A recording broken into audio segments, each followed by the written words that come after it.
Hey guys, welcome back to Bowls with the Bard. My name is Cakes, I am your host. This week we are kicking off our Around the Canon in 80 Days series with part 1. Category is the water plays. Yesterday I read the Tempest. Today I am recording this high summary of the Tempest. Tomorrow I will read Pericles, and the next day I will record a high summary of that. Now, a quick note before we get started. These summaries are not meant to be scholarly sources. They are not going to include every detail. They are meant to be fun, high summaries. So they should never be more than about 15 minutes. But all of the most important information will still be there. Think of it as the Shakespeare Spark Notes. So, without further ado, let us toke up and then talk about the Tempest.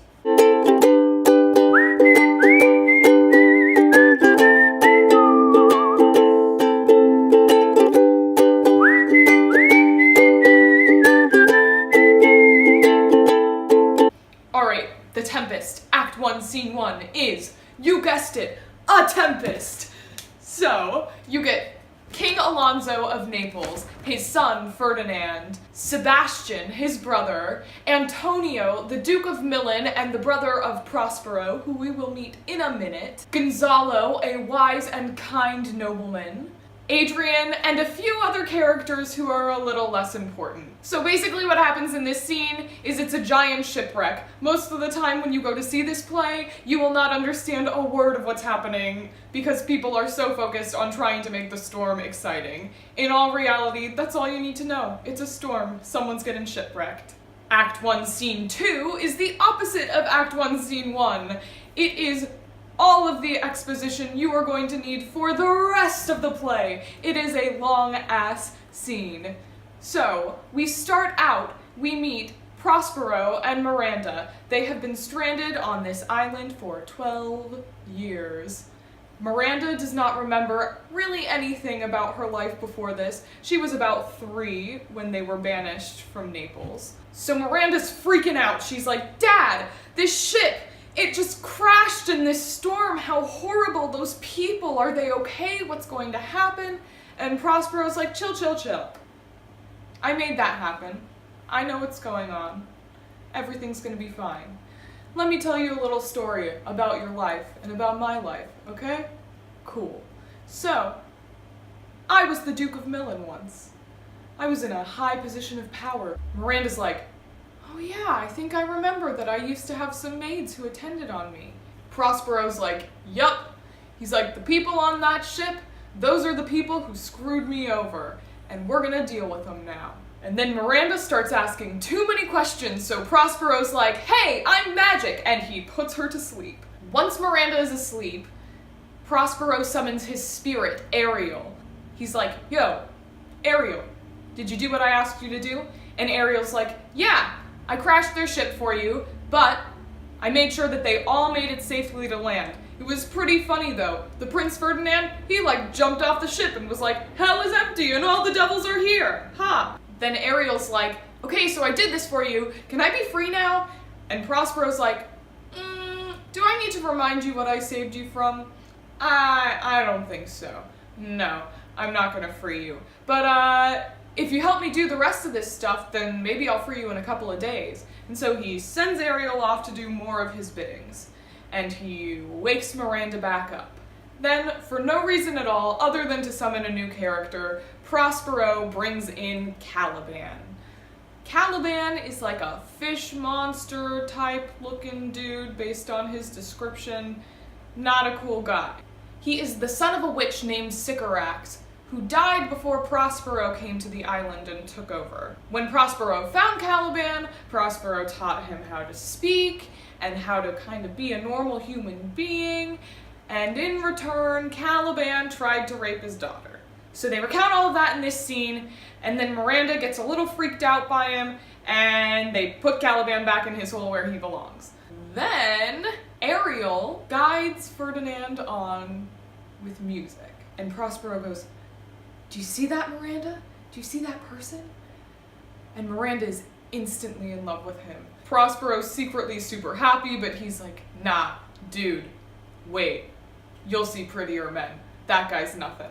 So Prospero lets Miranda and Ferdinand meet. It's clear that Ferdinand is also in love with Miranda immediately. And then Prospero charms in and is like, hey, you want my daughter? You're gonna do work for me until I tell you to stop. And then Prospero leads them both off, presumably to teach Ferdinand how to do his work and to put Miranda back wherever he wants to put her. Act 2, Scene 1.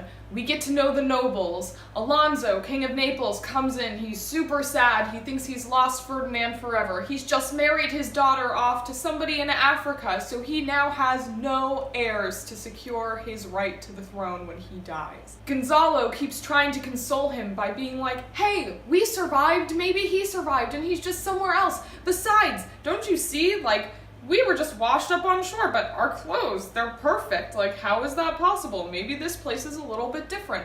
Everybody kind of ignores him. In the background, you get Sebastian and Antonio making fun of people, throwing jabs, giving you the villain vibe. And suddenly, Ariel starts to charm people. And she puts everybody to sleep except for Sebastian and Antonio. And Sebastian and Antonio start to plot to kill the king so Sebastian can take over as rightful heir to the throne. This plotting freaks Ariel out, so she wakes everybody up. And when she wakes everybody up, Sebastian and Antonio are drawn and ready to kill the king. Everyone's like, what? Why? And Sebastian and Antonio are like, we heard a noise. We thought it was bears or lions.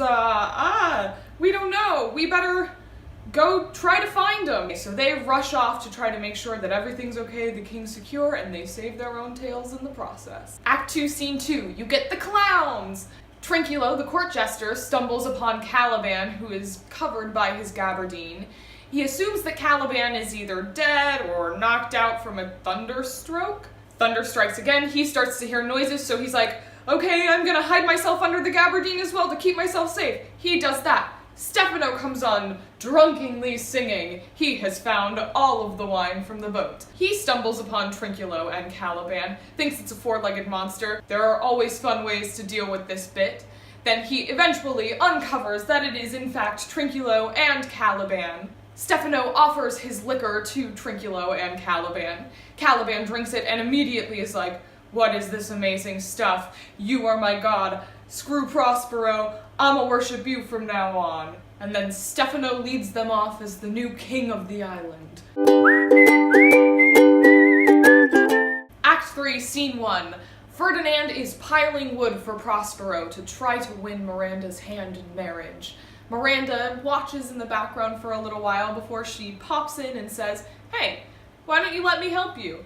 I bet I could do this. My will is to it, yours is against it. Ferdinand is like, no way, you can't help me. They flirt a little bit, he asks her name, she accidentally gives it to him, and he calls her Admired Miranda. All the while, unbeknownst to them, Prospero is watching this, pleased as a puppy. His plot is working out swimmingly, and he is excited for them to work out. And at the end of the scene, Ferdinand and Miranda decide that they are going to be husband and wife. Act 3, Scene 2, we are back to the clowns. Trinculo and Caliban are not getting along very well. It seems like Stefano is kind of favoring Caliban in all of these situations, and Trinculo is frustrated.